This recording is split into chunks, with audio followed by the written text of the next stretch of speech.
this year is the announcement during the Vladivostok summit of establishment of Vladivostok to Chennai maritime route, which will be very important for developing trade and economic relations between our two countries, in view of the fact that the far east of Russia has the richest mineral resources. Also, I would like to point the fact that this year the number of students going for higher studies in Russia has increased by 1/3 and total 1,200 people. And also another good news for India is that this year an online visa was introduced by our consular service. So nowadays anyone can get a visa to India free online to 3 specific regions of Russia: Far East, the city of St. Petersburg, and also the city of Kaliningrad. And also very fresh news which we received only yesterday. The Foreign Ministry of Russia announced that the visit of Foreign Minister of Russia, Mr. Lavrov, will take place. The visit to New Delhi will take place on the 15th of January 2020. So the minister will meet his Indian counterpart, Mr. Jaishankar, and discuss a wide range of issues of bilateral and international importance. And Mr. Lavrov will also take part in the Raisina dialogue. Answering to the question about the visit of President to Tamil Nadu to watch the Jallikattu bullfights, we didn't get any information about this from Moscow. So I think that we should put this issue to rest. 100% foolproof. This is going to be started in Tamil Nadu with private enterprises, and the delegation will visit shortly, maybe I think April, February, March end, to meet the counterparts there. And industry partly will be here, partly will be there. The cost effective, very important when we are doing Indo-Russian cooperation. Cost effective, we are always very careful to work it out. Then it will become a bigger thing between India and Russia and the third countries. Secondly, this nowadays we are talking the alternative energies, what you call lithium batteries. So I visited in the September to Novosibirsk for Innovation and Technoprom exhibition, the Novosibirsk governor's invitation, and we had a talk with Rosatom, which is what you call all this. Rosatom is one of the very public sector of the biggest concern of everything, energy, everything. And I had talked with the international department, and we are just, this is only fluid stage. The hopes are there, that's why I'm just giving this information. They are also manufacturing Novosibirsk, but it is raw material they are importing from China. Russia also doesn't have, India also doesn't have. The only one country is having China and Brazil. So discussion also going on with this, all these things. Starting lithium cell raw material manufacturing in India with Russia and India. That is also private sector. So that these are the things already started. That's why I just wanted to make this point very much. And this another thing is coming with the bigger way with the pharmaceuticals, as I said, discussion going on. Where only one point I want before conclude, I just want to stress and very important thing. Media people are actually making. When Indo-Russian joint cooperation in any field, it will work with the marginalized and lesser competitive, not only competitive, it's affordable. That's a very important for cost effective.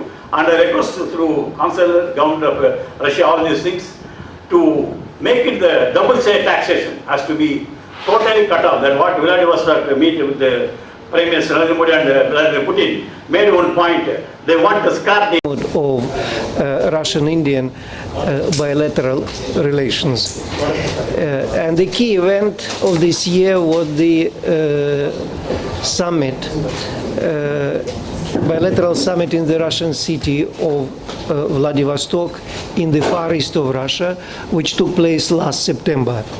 Russian President Vladimir Putin and Prime Minister of India, Narendra Modi, they took a number of initiatives which have big implication for the progress of bilateral relations and in particular for South India. The meeting was primarily focused on cooperation in defense, nuclear energy and outer space.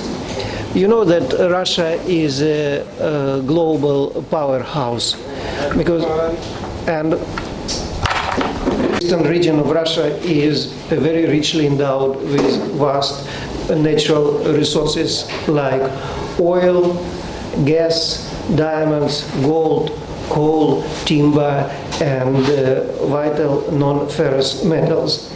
The Russian government has taken several steps that will work to the advantage of India in order to increase the viability of exports of hydrocarbons, including through the development of the North Sea route. For Indian companies, there is a big opportunity now to tap the region's vast resources. Now India has after the summit, India has the first movers advantage in the Far East, and also New Delhi extended 1 billion credit line to the region in order to help Indian businessmen to set a shop there. And credit line will be a tool for the Indian government to pursue its commercial interests in the region. So connectivity would be improved through passenger and cargo flights connections to regions of both the countries. And one of the highlights of the Indian Prime Minister's visit to Russia was the signing on its sidelines of a memorandum of understanding on developing a nautical communication between Vladivostok and Chennai to ensure better connectivity between the two countries. It opens a new era in maritime connectivity. This concept, which is yet to take a more concrete shape, is important as a very substantial portion of Russian hydrocarbon exports, oil, petroleum and coal, is sent to India via the far eastern regions of Russia.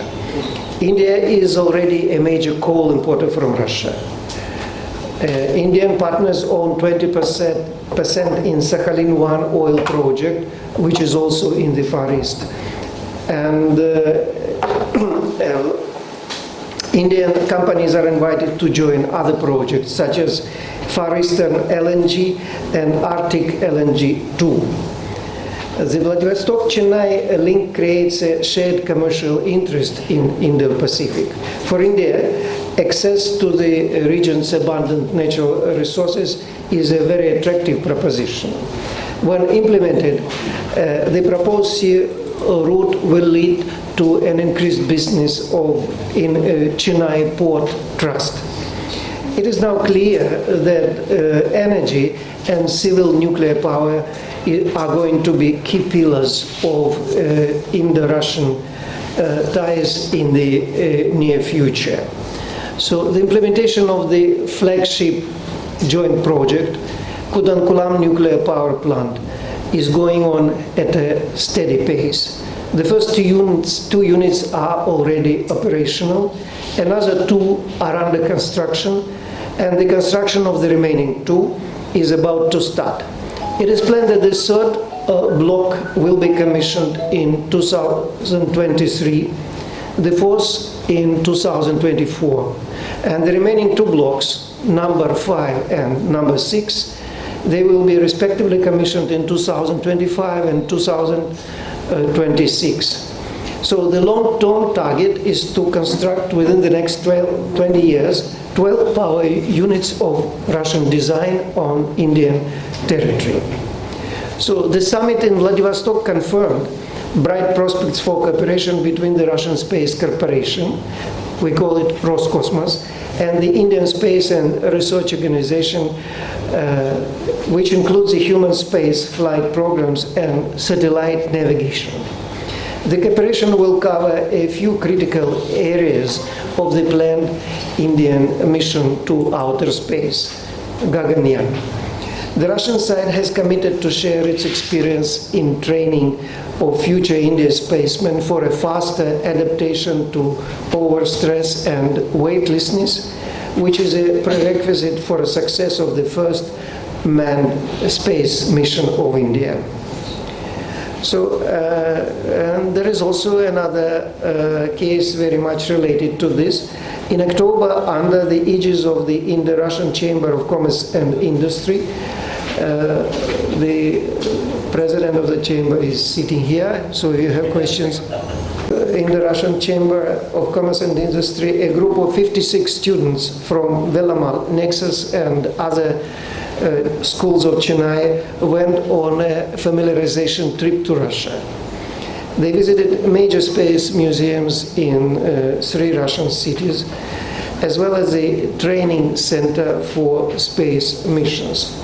And interestingly, following that trip, 7 of these students decided to join ranks of Indian space explorers.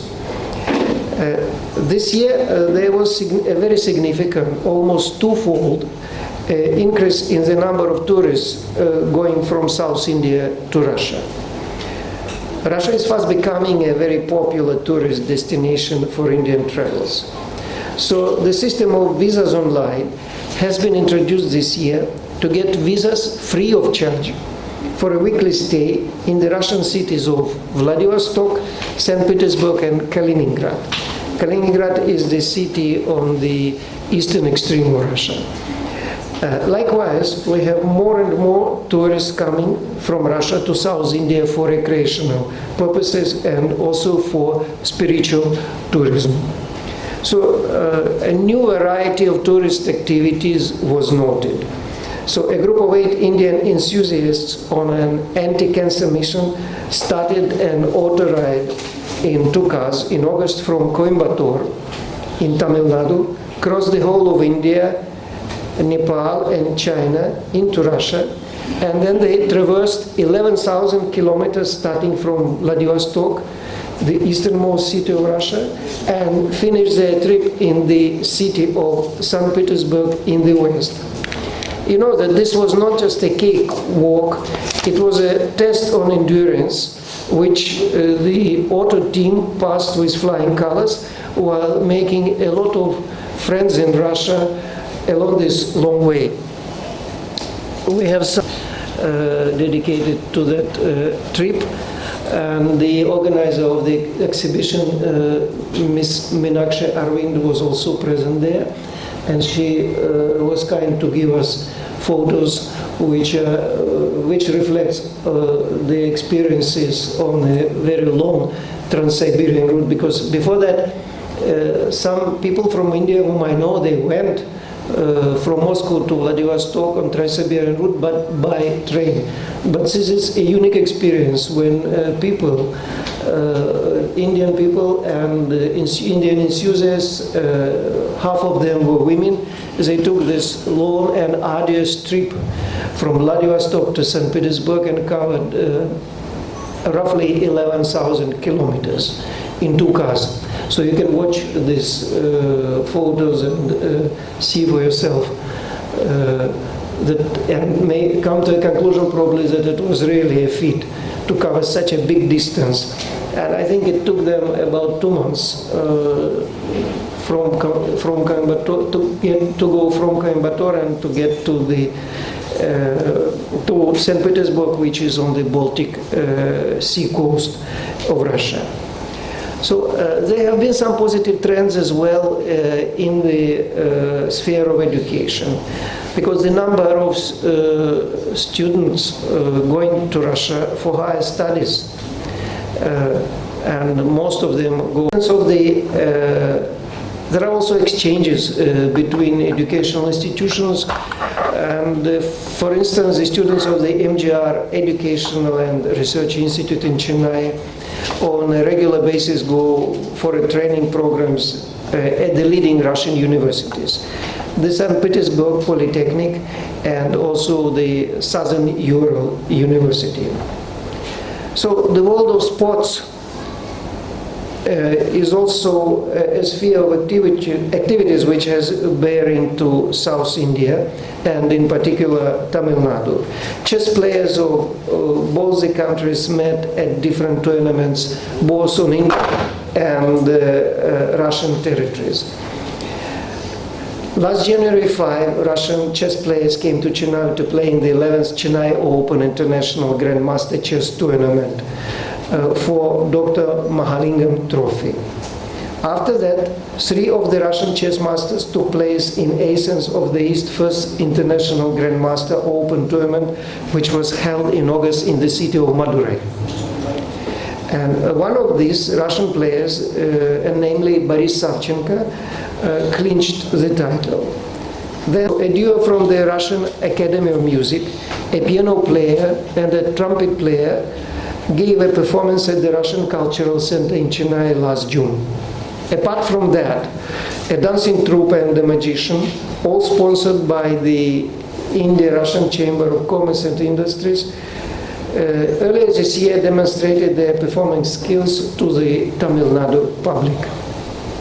So South Indian film industry has recently discovered Russia as a fairly inexpensive and also probably an exotic place for shooting film sequences. Some scenes of the movie Cobra, which was announced recently and has a fantastic team of Ajay, Janamuthu, Vikram, Srinidhi Shetty, Irfan Pathan, and of course the famous composer A.R. Rahman. Some scenes of that film are planned to be filmed in Russia. And I want to say this is not the first instance of this kind.